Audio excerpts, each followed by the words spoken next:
Hey guys, Nate here. I'm going to be giving a quick Collecticon recap video. There is going to be much more detail in the next episode of the PokeTalk podcast where we share our experiences with the show itself. So I'm going to use this kind of as like a business side recap. As you guys know or may know, I'm not really in the business side of collecting. I'm mostly in collecting itself. So this trip was basically to get some sales to upgrade some PSA 10s. So I don't have the numbers exactly. I'm going to try to walk through every card and for specific sales, kind of show you exactly what and like what price, who bought them, my interaction with that person.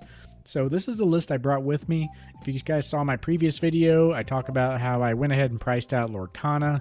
These cards, all these prices are really about 2 weeks old. So I went ahead and priced everything out that could potentially be on the chopping block within the next 6 months. Lorcana, based on how they perform, they might be up for sale. I did sell these three. This was one that I was not particularly comfortable with letting go unless I had a 10 ready, and that is the Grand Party Trainer. So there's a little unique story about that. I do have a picture of this sale on the table, so I'll kind of go over that. But yeah, I did sell my Stamp Box Pikachu. I did pick up a PSA 10 at the show for Cramorant. I did have him up for sale too.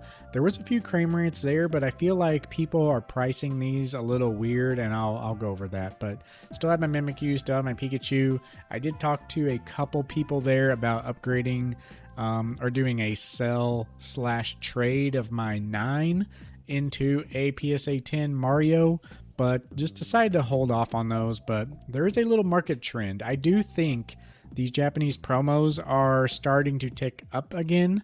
There is some sales being completed that were a little higher than what they've been in the last 2 weeks.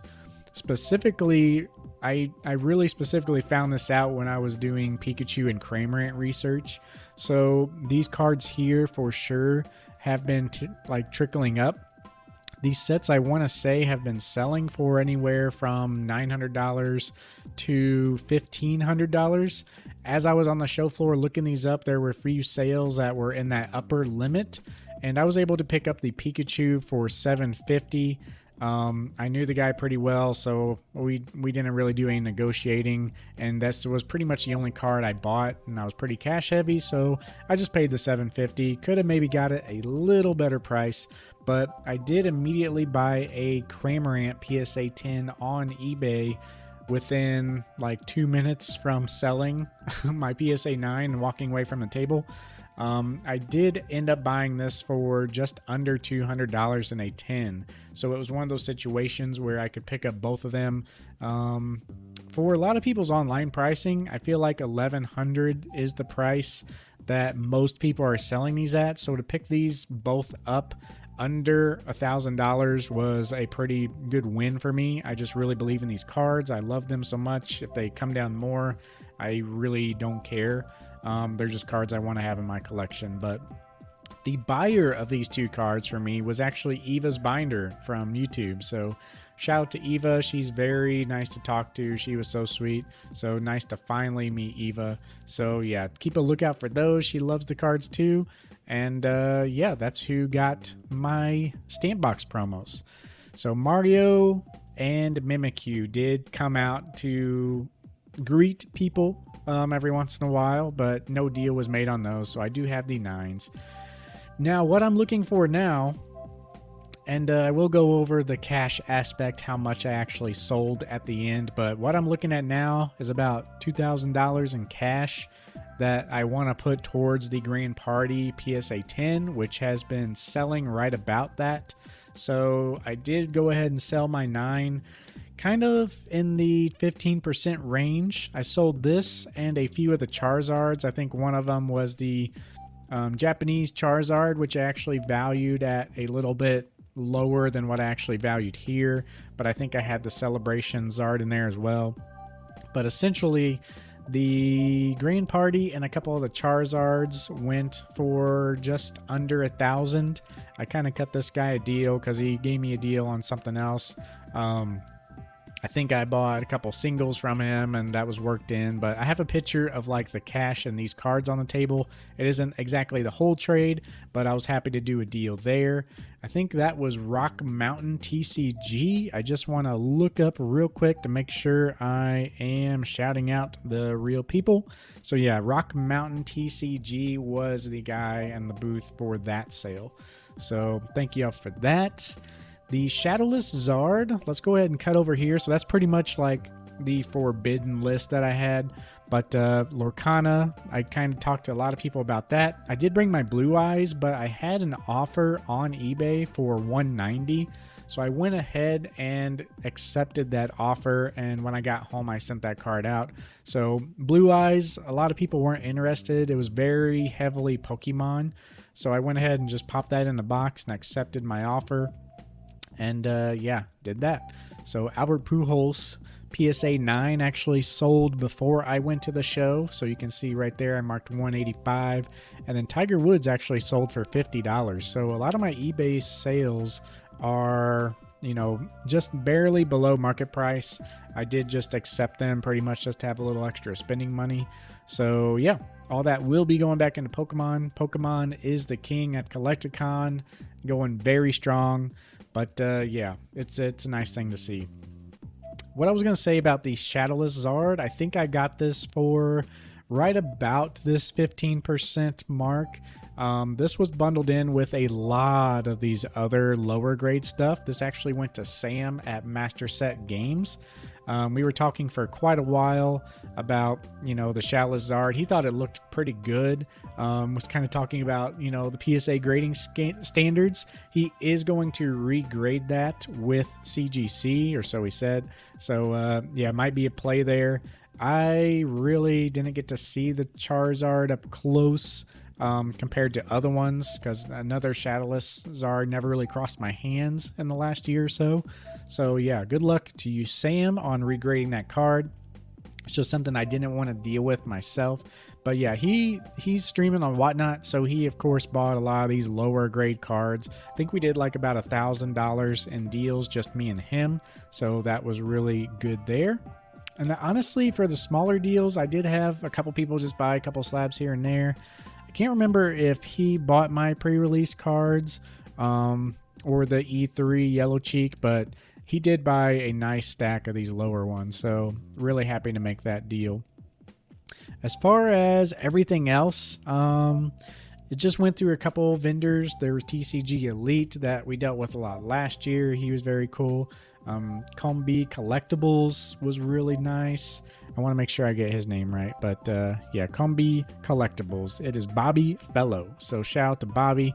He had some nice cards and he got some nice buys. So he picked up a lot of the smaller stuff too. He was actually the first sale, so he got things going. Can't remember exactly what he picked up, but it was very nice to get the sales going with a good little chunk. But overall, if I had to do anything different, this was about the max amount of cards, like with my little bag here. I can actually show you guys my little bag, but I'm using the Zion Slab Case Mini Pack, and this left section, so essentially I did bring this whole section here and this whole section here, and that was pretty much the max amount of cards that I could manage with that small pack. It was kind of hectic finding. It's nice having the list and nice having the prices, but once you sell a few of these cards, if you have access to the list, you know, be sure to delete some. It just makes it way easier to find. So when I was dealing with Sam at Master Set Games, after Combi had bought some of these, it was kind of a struggle, like filtering through the list and all that. So yeah, it was pretty awesome to have the list and have it figured out, just to know exactly what ranges I was looking for. I didn't have to look up many cards at all, so that was nice. The Lenticular Deoxys was a card that I've pretty much decided that I want to keep it for the personal collection. So that is going into the stash. So essentially, if you swap out this card, Lenticular, for the Grand Party Stamp Box and Cramorant, you're looking at a little more for minus 30% value. If you swap these three cards out for that one and sell everything at 30% value, I would say, I mean, what would you say that is? I would say that's probably around $3,500. And that is essentially what I came or was at the show with. I did get a few signatures. I'll show you pictures here. I did get a signature from Charles, Dan, and Eric, and of course Veronica Taylor, which was just such an amazing experience. We're going to go into more detail about that. And I did get some signatures from the community. Got to talk to Jim in Pokemon, Pokemon Radar, Eva's Binder, obviously, Sam from Master Set Games, along with a few others. Anytime I did a deal or chatted with someone I didn't have a signature from already, I'd like to get a card signed and go into my community signature binder. But yeah, overall, such an amazing experience. I paid with everything in cash with the cash that I had. So I was pretty much sitting at that $3,500 mark as far as cash goes. And with the signatures and everything I bought, as you can see in this picture, Lord of the Rings, Commander decks that I've wanted to buy. I bought, the signatures, obviously. And of course, the stamp box Pikachu in a PSA 10. So with all that, I was able to buy all that in cash and yeah, made out pretty well. Came home with that stuff and about $2,000 to pump into the Grain Party 10. Like I said, I was not a fan of selling that 9 of the Grain Party, but there was a 10 at auction Sunday night that I really tried hard for, and it was just under $2,000, but I ended up losing it. So the next one that comes up for sale, I'll be having to jump on that. But overall, made out pretty well, pretty happy with how I stand. And I was able to, once I buy that Grain Party, essentially upgrade 3 cards to a PSA 10. So it goes to show how much work and how much sales you got to pump in to upgrade cards to PSA 10. So yeah, essentially selling this whole lot to upgrade these 3 cards right here in a 10. It's a lot of work, but that's just a decision you have to make in your collecting.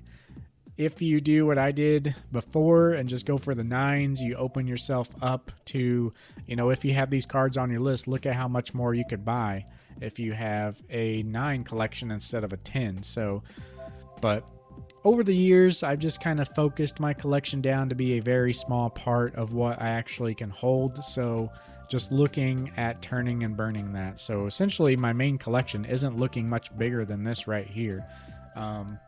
I do plan on selling the Lorcana cards sometime soon. So when that happens, I'll be moving some more money into upgrading 10s and maybe selling my Mario and Mimikyu to get that going. But yeah, that's pretty much the recap from the sales, guys.